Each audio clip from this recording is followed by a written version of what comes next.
ইনদের জন্য জাহান্নাম বানাইছি। কই কোন মানুষগুলি জাহান্নামে যাবে? কই ওই মানুষগুলি জাহান্নামে যাবে লাহুম কুলুবুল লা ইয়াফকাহুনা বিহা, যাদের অন্তর আছে, অন্তর দিয়া এরা হক বাতিলের উপলব্ধি করতে পারে না। কথার কথা, দুনিয়া বুঝে পরকাল বুঝে না। ওয়ালাহুম আ'য়ুনুন লা ইউবসিরুনা বিহা, কয়েদের চোখ আছে কিন্তু চোখ দিয়ে এরা হক বাতিল দেইকা পার্থক্য করতে পারে না। দুনিয়া বুঝে কিন্তু পরকাল বুঝে না। আল্লাহ বলেন ওয়ালাহুম আযানুন লা ইয়াসমাউনা বিহা, এদের কান আছে কিন্তু কান দিয়ে এরা শুইনা হক বাতিলকে পার্থক্য করতে পারে না। এই কান দিয়ে এরা দুনিয়া বুঝে কিন্তু পরকাল বোঝে না। মুসলমান, আমাদের সমাজে এমন কিছু মানুষ আছে না নাই, যারা দিল দিয়া দুনিয়া বুঝে কিন্তু পরকাল বুঝে না, যারা চোখ দিয়া দুনিয়া দেখে কিন্তু পরকাল দেখে না, যারা কান দিয়া দুনিয়া বুঝে কিন্তু পরকাল বুঝে না। এমন লোক আমাদের সমাজে আছে না নাই?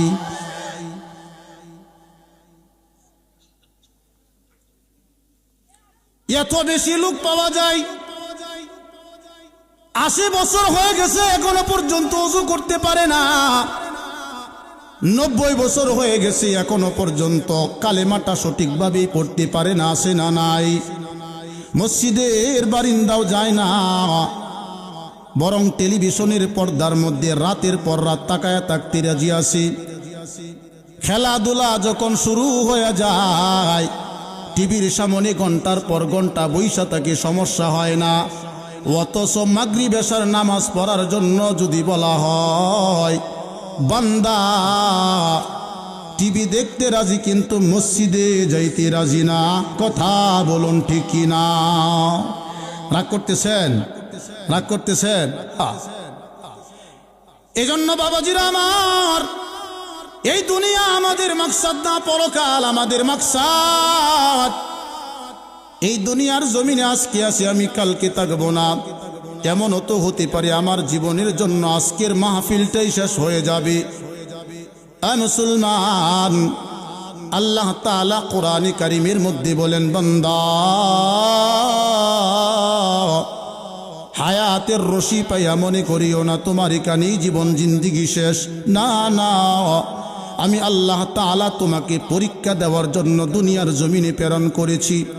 স্বাধীনতা আমি দিয়ে দিলাম, বান্দা স্বাধীনতা পায় তুমি তোমার হায়াতের রশিটাকে যেভাবে মন সেভাবে তুমি ব্যবহার করলা। ও বান্দা, আমি আল্লাহ তোমাকে বলে দিলাম, হায়াতের রশিটা যেদিন শেষ হয়ে যাবে, আমি আল্লাহ তোমাকে এমন জোরে টান দিব গো, ইচ্ছা না থাকলেও তোমাকে আমার কাছে চলে আসতে হবে।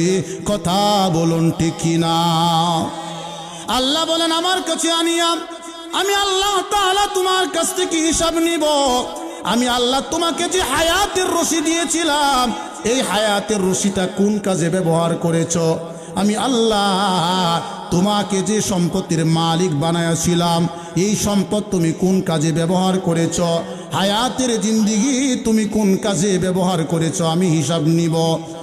মুসলমান, হতে পারে আজকে আমি দুনিয়া আসি বিদায় দুনিয়ার কবর রাখি, পরকালের কবর রাখি না, পরকালের ব্যাপারে উদাসীন। এজন্যই আল্লাহ তাআলা বলেন, কুলিল্লাহু ইউহয়িকুম সুম্মা ইউমীতুকুম সুম্মা ইয়াজমাউকুম ইলা ইয়াউমিল কিয়ামাতি লা রাইবা ফীহি। কুলিল্লাহু ইউহয়িকুম, হে নবী, ওগো পয়গম্বর, আপনি আপনার উম্মতদেরকে বলে দিন, আমি আল্লাহ তাআলা এদেরকে সৃষ্টি করেছি, জীবিত করেছি। সুম্মা ইউমীতুকুম, আমি আল্লাহ তাআলাই এদেরকে আবার মৃত্যু দিব। আল্লাহ বলেন, ওগো পয়গম্বর, আমি জীবন দিলাম, আমি যে আবার মৃত্যু দিব, আমি আল্লাহ তাআলা এদেরকে আবার জীবিত করব। সুম্মা ইয়াজমাউকুম, জীবিত করিয়া আবার এদেরকে আমি একত্রিত করব। ইলা ইয়াউমিল কিয়ামা, এই দিনটা হবে কিয়ামতের মাঠ। আল্লাহ বলেন, আমি জীবন দিলাম, আমি মৃত্যু দিব, আবার আমি একত্রিত করব। এই কথাটা অনেকেই বিশ্বাস করতে চাইবে না। এজন্য আল্লাহ তাআলা কোরআনে কারিমে নিজেই বলে দিয়েছেন লা রাইবা ফি, এই কথাটার মধ্যে বিন্দু পরিমাণ কোনো সন্দেহ নাই। জোরে বলুন না সুবহানাল্লাহ। লা রাইবা ফি, হুজুর বৈশা রয়েছেন লা নাফি জিন্স, কোনো সন্দেহ নাই আমি আল্লাহ তাআলা আবার যে তোমাদেরকে জীবিত করব। এজন্য মুহতারাম হাজিরিন, মরণ যে লাগবে এটার মধ্যে কোনো সন্দেহ আছে? আমরা যে মরব কোনো সন্দেহ আছে?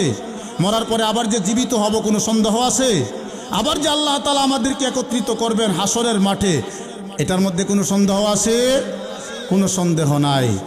এজন্য নবীজি বলেন আল কাইয়িসু মান দানা নাফসাহু ওয়া আমিলা লিমা বা'দাল মাউত, বুদ্ধিমান হলো ওই ব্যক্তি যে নিজের নফসকে নিয়ন্ত্রণে রাখে, নিজের নফসের উপরে আনুগত্য করে না, আর মৃত্যুর পরবর্তী জীবন আখিরাতের জন্য আমল করে, যে দুনিয়ার চাইতে পরকালের ব্যাপারে বেশি বেশি চিন্তা ভাবনা করে, এই লোকটা হলো বুদ্ধিমান। নবীজি বলেন ওয়াল আজিজু মান ইত্তাবা নাফসাহু হাওয়াহা ওয়া তামান্না আলাল্লাহ, নির্বোধ ব্যাকল ওই ব্যক্তিগুলি যারা নিজের নফসের আনুগত্য করে আর মৃত্যুর পরবর্তী জীবন আখিরাতে জাহান্নামের আগুন থেকে বাঁচার জন্য আল্লাহর উপরে ভরসা করে। কথা বলুন ঠিক কিনা? এরকম লোক আমাদের সমাজে আছে না নাই? যারা আমল করে না কিন্তু ভরসা আছে আল্লাহর উপরে, আল্লাহ মাফ করে দিব, আছে না নাই? আল্লাহ বলেন এরা নির্বুধ, এরা ব্যাকল। এজন্য মুহতারাম হাজিরিন, আমি আপনি পরকালের দিশারি, আমি আপনি পরকালের যাত্রী, আমি আপনি পরকালে আল্লাহ তাআলার আদালতে উঠব, এতে বিন্দু পরিমাণ কোনো সন্দেহ নাই। পরকালের জমিনে আল্লাহ তাআলার আদালতে আমি কিভাবে বাঁচব, এই জিনিসটা আমি আমার মগজের ভিতরে ঢুকায়া দিই। পরকালটা এত কঠিন। আল্লাহ তাআলার নবী বলেন পরকালের জমিনে জাহান্নামী বান্দাদেরকে যে একটা ফল দেওয়া হবে, এই ফলটার নাম হলো জাক্কুম ফল। বলে এই ফল এটা এত বিষাক্ত, এত বিষাক্ত, কয় এই ফলের এক ফোঁটা রস যদি দুনিয়ার জমিনে পড়ি, তামাম দুনিয়ার জীবনে, তামাম দুনিয়ার জমিনে যতগুলো মানুষের খাদ্য আছে, যতগুলো মানুষের উপকরণ আছে, সবগুলো উপকরণ নষ্ট হয়ে যাবে। জোরে বলুন না আল্লাহু আকবার। লাউ আন্না কতরাতাম মিনাজ যাকুম قطرت في دار الدنيا لا فسدت على أهل الأرض معائشهم فكيف بمن يكون طعام। আল্লাহর নবী বলেন কেমন হবে ওই সমস্ত লোকদের যাদেরকে এই জাক্কুম ফলটা খেতে দেওয়া হবে। এজন্য একটা ফলের রস বহন করার মতো ক্ষমতা এই পৃথিবীর নাই। কি অবস্থাটা হবে আমি একবার চিন্তা করছি। এজন্য মুহতারাম হাজিরিন,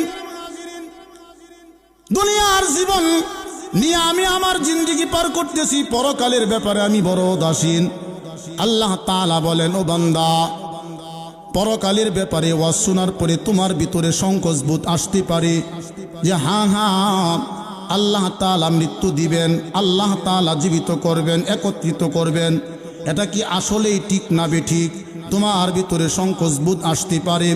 এজন্য আমি আল্লাহ তাআলা তোমার সামনে প্রকাশ করে দিলাম, আমি আল্লাহ তাআলা কিয়ামতের মাঠে তোমাকে যে জীবিত করব, একত্রিত করব।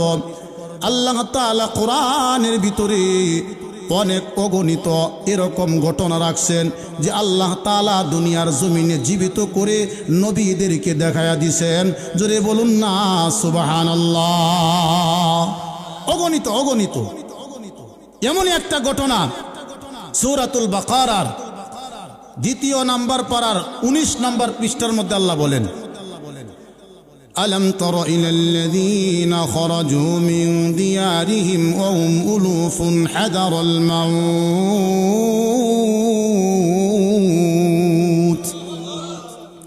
ফাকালা লাহুমুল্লাহু মুতু সুম্মা আহইয়াহুম ইন্নাল্লাহা লাযু ফাদলিন আলান নাস